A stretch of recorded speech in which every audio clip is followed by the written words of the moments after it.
So far we have implemented the routing ourselves, but we have more things to do, and we have also practiced how we can do this imperative implementation with declarative route implementation.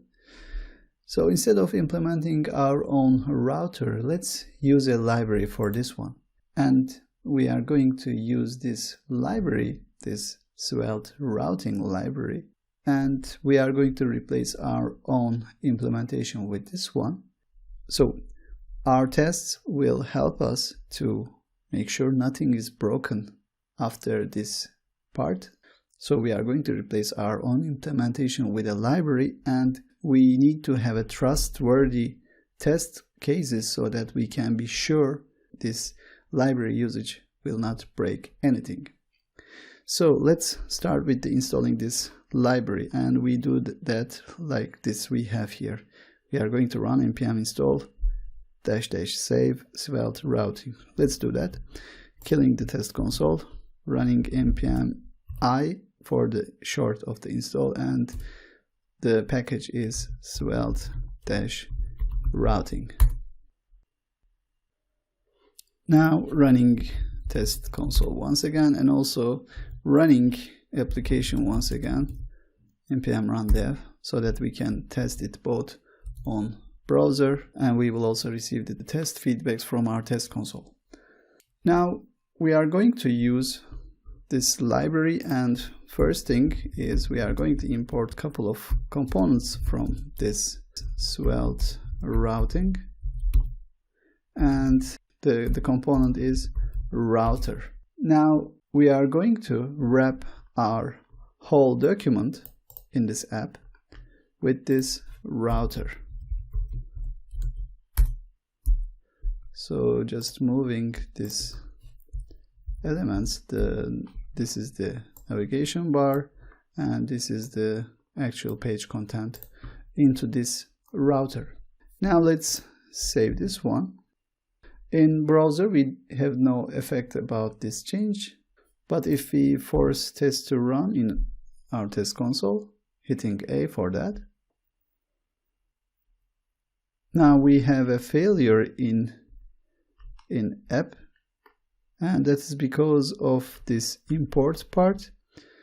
Jest is failing, and the reason is now we are using this router, and this router is basically a Svelte component, and it is in the Node modules folder, Node modules, svelte-routing, src. So if you remember, in the Jest configuration, we are having this transform configuration, and this is for transforming .svelte files before executing them in our test modules. Like in, for instance, input spec, we are importing this input svelte, and to make Jest to run this test module, we tell Jest that this input svelte file will be transformed. .svelte files will be transformed with this svelte jester, and that is solving the issue. We were seeing same problem there, and we were resolving it like that. But now this package, this router svelte, is under Node modules. It's not here in the source of our application. And by default, Jest is ignoring files under this Node modules when it is running its transform logic. Now we need to make sure this file to be transformed also, and we can do it right here like this. Another Jest configuration, and that is transform ignore patterns. We will be telling Jest to ignore this specific path. Let's open the router once again. This specific path, svelte-routing, under Node modules. So here, setting this transform ignore patterns, and this is taking array, and in this array we are setting a regex. So we need these node modules to be skipped. We don't need it to run this transformation for the files in the node modules because they are already transformed. When the packages are published in the npm, the JavaScript files are transpiled to pre-ES6 versions. So we don't need to run transformation in those packages. So to reduce the test duration, we need to skip node modules, but we have to make sure the svelte-routing folder under node modules to be transformed. So we only want one folder, svelte-routing under node modules, to be transformed. And for that we set a regex here, and that is the node modules / and the pattern is svelte-routing. So that's how the regex is. So this is going to be transforming svelte-routing under node modules, but the others will be ignored. So saving this configuration and stopping test console and running test once again to make sure the configuration is applied. Hitting A to make sure all tests are running. And here all tests are passing, so usage of this router coming from npm is not breaking anything. Now let's complete our implementation. Instead of this if-else block, we will be adding our page components to this app with the route component. So just like our previous practice, we had the route component, and that was dynamically displaying corresponding component. And similarly in this one, we have same functionality. So here we will be having route here, and it has path property, and for the root path, the component will be home page. So we replaced this part, and let's repeat the others. If the URL is sign up, we want to see sign up page, and if the path is login, we want to see login page, and if the path is user, now with this library we can define the dynamic part. So it's going to be starting with user, then followed by dynamic value, and let's call this one as user ID, like this ID. So this colon ID is representing the dynamic part, user 1, user 2, user 3. So whenever we have this path, so the page will be user page. Now we don't need this part, just commenting out this section. Let's save this. Now we have failures in our tests, and one of them is it displays login page after clicking login link, and this one is clicking sign up link. And let's resolve these link cases first. Now instead of using this anchor right here, this library is having link component. So just like router and route, let's get the link, and let's replace this anchor with link. So this one is going to be link, and instead of href it is looking for 2, and let's close this link. Now we don't need to have this onClick handler right here, and let's change the format, and let's repeat the same thing for this anchor for sign up, and let's replace href with 2, and let's remove this onClick, and let's close this link, and doing the same thing for the last one. this login, and it's going to be to login and removing this on-click assignment. Now saving this one. Now we fixed a couple of tests, but we have still failures. If we test this on browser, the navigation is working, so these are fine. But let's check the failing scenario. So it doesn't display homepage when path is user, when path is login, when path is sign up. So these are basically the tests where we are having initial path, but now we are not using this path. So we used to use this path assignment right here, and we are not using this one anymore. So that's why those tests are failing. But first let's remove this path and this on-click handler. Now this router is, let's open this one.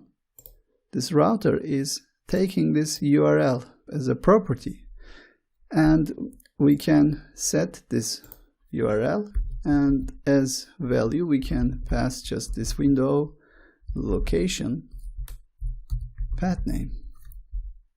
So saving this one. So the initial value, initial path is assigned to this router. And here we can see all tests are passing, but we are seeing these warnings in this test console. It is saying the homepage was created with unknown property location.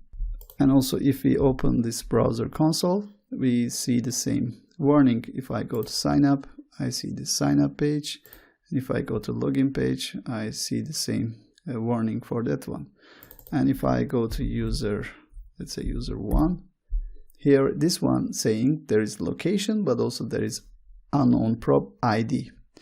So this ID is basically the value, this one.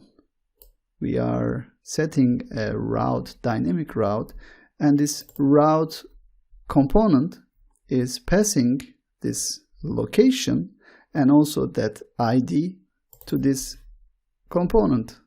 And the warning is saying this component is receiving this property, but from this component point of view, this property is unknown.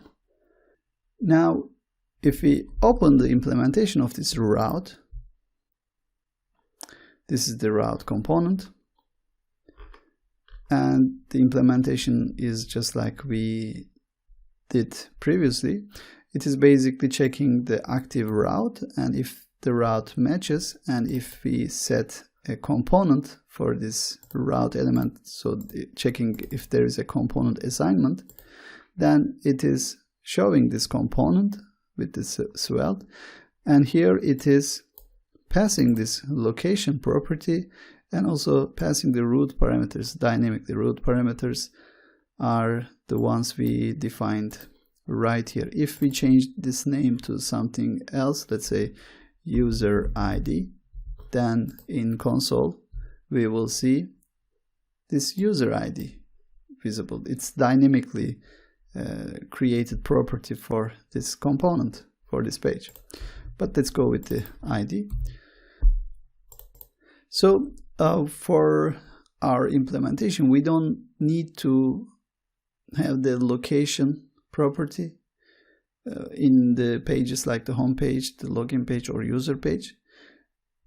So instead of rendering this home page like this, instead of passing it as a component property for this route, we can go like this, just changing this part and opening and closing route here, and as a child element to this route I'm passing homepage. I didn't save it yet, but let's see the issue first. Going to homepage, and here I'm seeing this homepage was created with unknown prop. But if I save like this, it's not the component property for this route, but it is a child element. So saving this one and opening the console.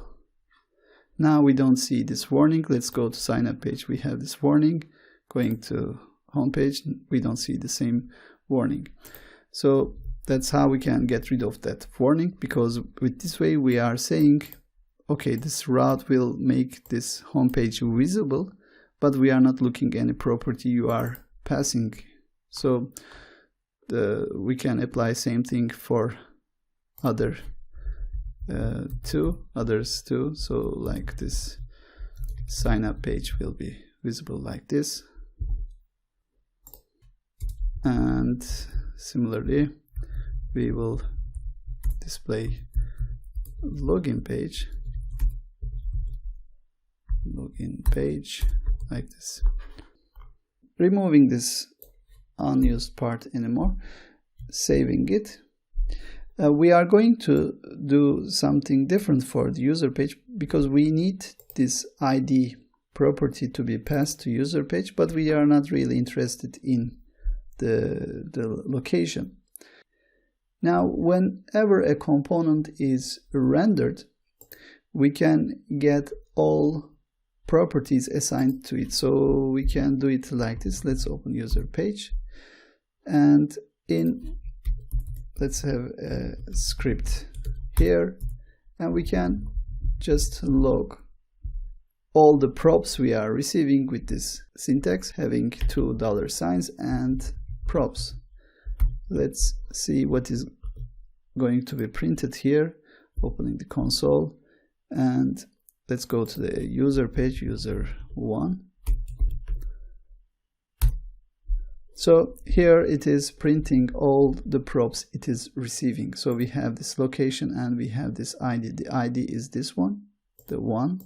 If I type 2, the ID will be 2. So we are going to need only this ID, but we don't want this location. We don't need it, because the ID is fine to distinguish specific user.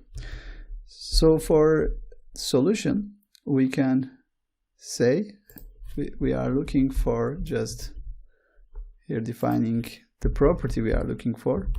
We are looking for ID, and saving this. This is not going to be fixing the warning we are receiving about the location, but the ID part is gone. We no longer receive a warning about the ID, and we can get rid of this location property assignment like this. So this is called as slot properties, and if we check the route once again, here it is doing this control. If there is component assignment, it is rendering the component with the Svelte component and doing these assignments to it. But other than this one, the other conditions, when we are using like this, there is a route element and there is child element to it, homepage. This part is working, this else condition is working, and in this one, this slot is filled with the element we are passing. So it's homepage, it's sign up page, or anything we are adding as a child to it. And this slot is having these properties, location and params. And for this user page scenario, let's do it like this. So instead of passing it as component, let's render this one as slot item, and this slot item is taking these properties, and for this specific element we are looking only to receive these params. These params is containing the ID part. The location is the location object, but we are caring about these params. So for that, we are exposing these parameters like this. We are saying we want let params. So this is going to be accessible in this scope. And then we can set the value we are taking from this object and use as a property for this one. So in user page, we have the ID property, ID, and we can set the ID, and we can take the actual ID from this params object. So params.id. So let's console log this one, console log ID, saving these changes, opening this console, and here it is printing 2, and if I type 3, it is printing 3, and that's it. So if we sum up here, this route component coming with this svelte routing, it can either render the element with this svelte component and pass the properties to it, or it can render the child element added to it and render it in this slot. And for the parameters, for the properties, we can take, for instance, the params like this, and we can take the anything we want from this params, like the params ID or anything, then assign it to our components property. And with this way, the warnings are gone and our components are properly shown with this route library. Just removing this console log, we no longer need it, and saving it. And all tests are still passing. By the way, we have this warning because this property has not been used yet. We are going to use this one later, so just ignore this warning for now. So we replaced our own implementation with a library, and all of our tests are still properly working. So we are sure nothing is broken. We are sure our implementation is working as expected. So if we have these kind of test cases for our application, this brings us the freedom to do whatever implementation we want for our application.